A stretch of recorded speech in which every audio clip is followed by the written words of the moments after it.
So 1857, the mutiny, the Indian mutiny, the War of Independence changed everything. The dynamics shifted.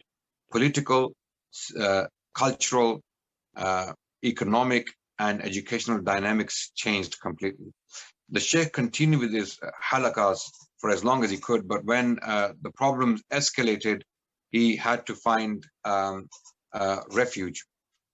At the same time, something very interesting happened, which the Sheikh was blamed for wrongly later on. And what was that? That was basically when the mutineers, these rebels who had rebelled against the East India Company, right?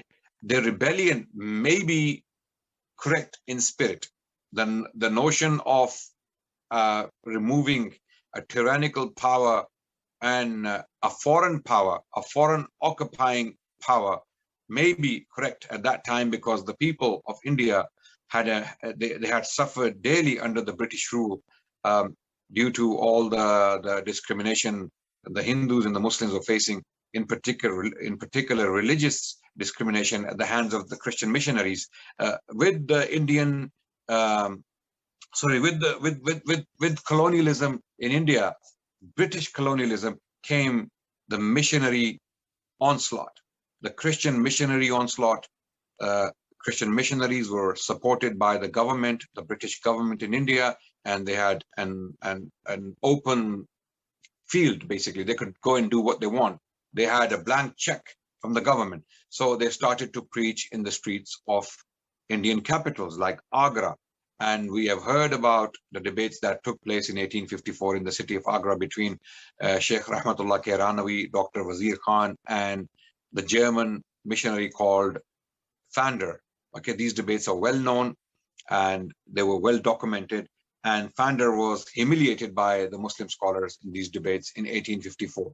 This was one example, but the Christian missionaries were spread throughout India and they were openly discriminating against Islam and Hinduism. That caused a lot of resentment between the two communities, within the two communities against the British, and they wanted to find their opportunity to rebel against the rule of the East India Company.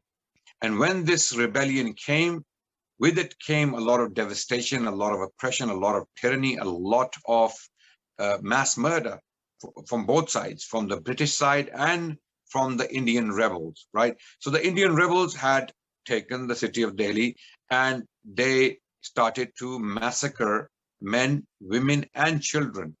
So these rebels were not only killing British officers, they were killing their women and children.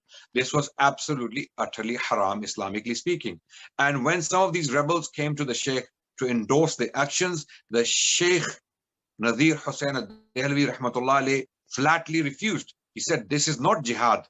This is not jihad. Jihad is not the killing of innocent people. In jihad, if you wanna call it jihad, then it has to be qualified as jihad, right?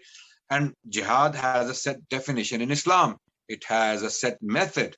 You have to do it the way the Prophet ﷺ did it, the way he taught us to do it. So what you're doing right now is not jihad. You're killing men, women, and children who are non-combatants. They have nothing to do with war. You're walking throughout the city. You are randomly picking British men, women, and children, and you are massacring them. So this is not jihad. And in fact, he said, you don't even have the ability to do jihad. He went to see the king, Bahadur Shah Zafar, who was actually forced into this mutiny by the mutineers. He asked him, do you really want to do this? Do you think this is jihad? This is not jihad. He said, look at your sons, your princes. Do you think they can fight the British, the East India Company? Do you think they can remove this colonial power? No. So on two levels, the Sheikh disagreed with this movement, at least in the city of Delhi. Okay. At least within the city of Delhi, he disagreed with what the mutineers or the rebels were doing, okay, or what the freedom fighters, as they call themselves, were doing, right? They were committing massacres against women and children.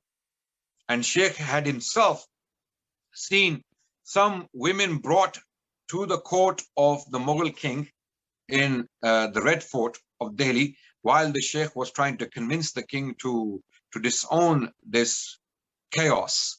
and barbarity, women were brought to the court, and they were lined, and then they were killed. And the sheikh said, I have nothing to do with this. I don't want any part of this. This is not Islam. I cannot stand and watch this. So the sheikh couldn't save these innocent women. Even the king, there are reports that Bahadur Shah Zafar pleaded on their behalf against the rebels, but the rebels would not listen to even the king, right?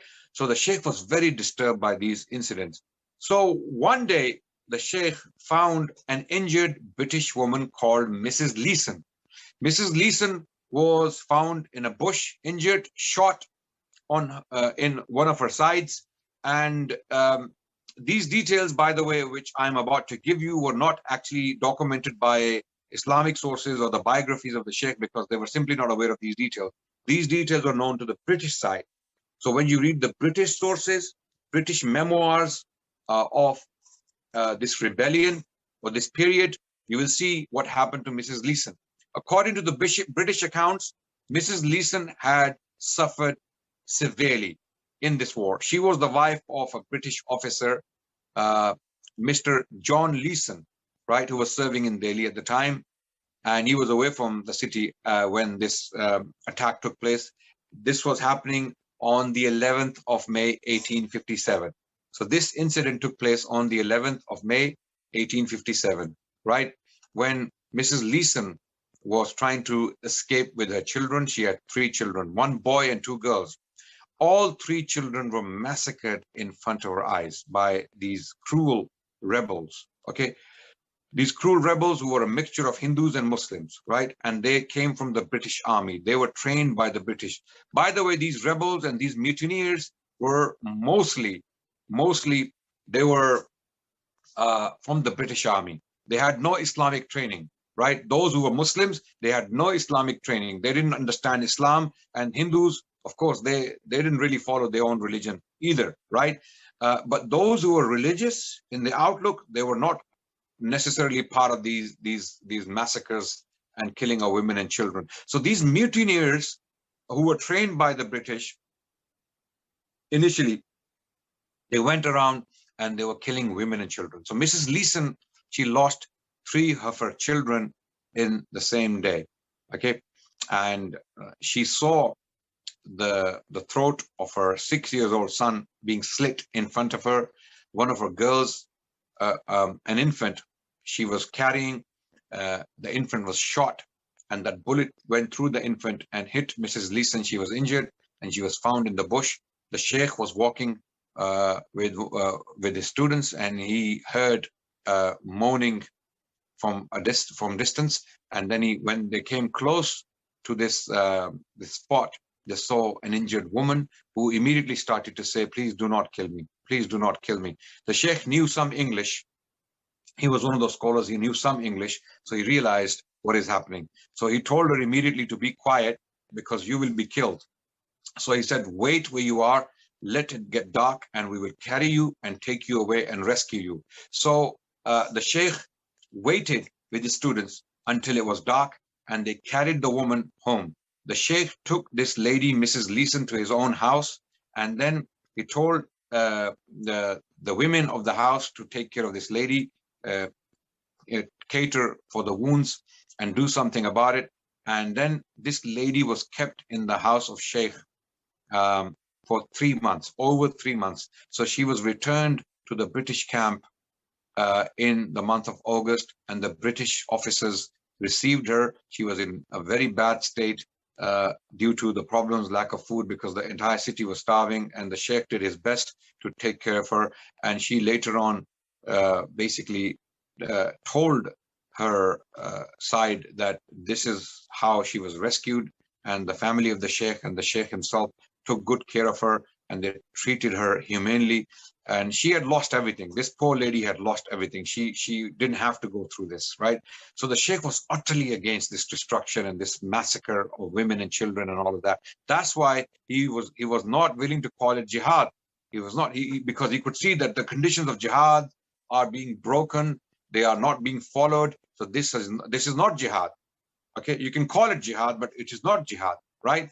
So the sheikh was against this. Later on, Sheikh's opponents, the Hanafi scholars and the Sufi scholars, they used this against the Sheikh and calling him a traitor for saving the woman's life and taking benefits from the British, right? Because later on, the British thanked the Sheikh. The government came back to power, as we know, and the Sheikh was invited and he was paid for the destruction of his house. He was given 1,300 rupees, 1,300 rupees at that time in the 19th century was a lot of money, and 700 of it was given towards his house, which was blown apart because of the conflict. So the Sheikh was given money as a compensation for the destruction of his house, and then 200 rupees each was given to him and his students, and that was of course given to cover the expenses the money he had spent on the woman for keeping her in his house for over 3 months. Okay, so this was a token of appreciation from the British officers. And the Sheikh, by the way, did not agree with the British occupation or colonialism. He was not in favor of the British colonial establishment. He was not. He simply did his Islamic duty. He saw a wounded woman who was tortured, basically brutalized. Her children were killed. He took her into his custody and he took care of her. My question is to his opponents, those who attacked him later on and those who attack him still to this day for doing something noble, something like this. Would you not do the same thing if you saw the woman injured? Would you not do the same thing? If your scholars saw the woman in the bush injured with a bullet in her side, would they not save her life? Of course they would. Of course they would. Would you then blame them for siding with the British or being a traitor or being an informer or something like that? A'udhu billah, a'udhu billah. So justice requires that we praise the Shaykh for a noble deed he did, and this kindness will be remembered until the day of judgment. It is just like Sultan Salahuddin Ayyubi. When a crusading woman came to him crying about her kidnapped daughter, the Sultan helped her immediately. He sent his men, they found her daughter and they reunited the mother with the daughter, and she was praying for the Sultan. And this was a crusading woman. She was one of the crusaders, right? And that act of kindness survives to this day. Kindness never dies. Likewise, Sheikh Nadir Hussain al-Dehlawi, he put his life in danger. And by the way, if the mutineers, if the rebels had found out that the Sheikh is basically giving refuge to one of the British women in Delhi, he would have been killed immediately by these reckless, brutal, barbarian mutineers.